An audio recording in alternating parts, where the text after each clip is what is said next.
So I've heard a lot about something called a retrospective. What is that? There is a meeting type that is used in agile project management called a retro or retrospective.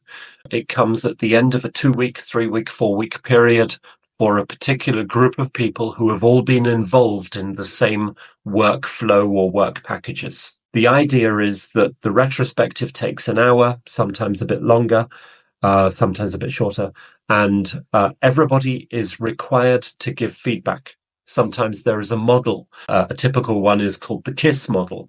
What do I think we should keep, improve, start, stop? And everybody's kind of forced to give input. And the idea is that the retrospective is the time where everybody has to be honest. Yeah, kind of the idea behind it. But Ioana, you have a bit of experience in this, right?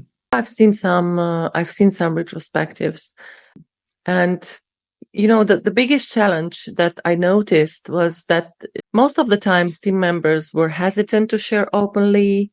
So if someone had negative feedback, they would be very hesitant to share, and probably because they were fearing blame or repercussions. So I think it's important before going into retrospectives, make sure you create a psychologically safe environment to make it effective, and also train people on how to give feedback, and obviously balance positive feedback with negative feedback.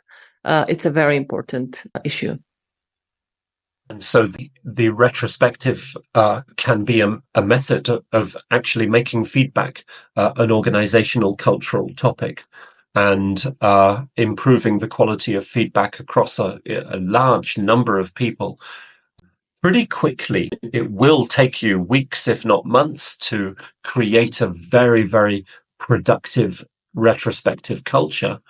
But for organizations that don't have something like this, the topic of creating a feedback culture is always something that they struggle with. And so normally we would say feedback would be on a one-to-one level, but the retrospective brings it into the group and trains people in this very tough topic of being able to criticize in a constructive way, in a way that people can accept in a proactive and positive way, and say what they need to say, both from a critical perspective, but also from a, this is working well, let's carry on doing this. Mike? So I understood the key points of a retrospective. You said it's part of the Agile framework, and it generally comes after a period of work or the end of a project. It's a meeting where everybody must give feedback. It's often structured around a model. The example you gave was the KISS model. Some challenges, though, can be that there's kind of a fear around this level of honesty, potential repercussions. So what you have to do is create a very safe environment, and you have to make sure that people know how to give feedback, i.e. the BED model.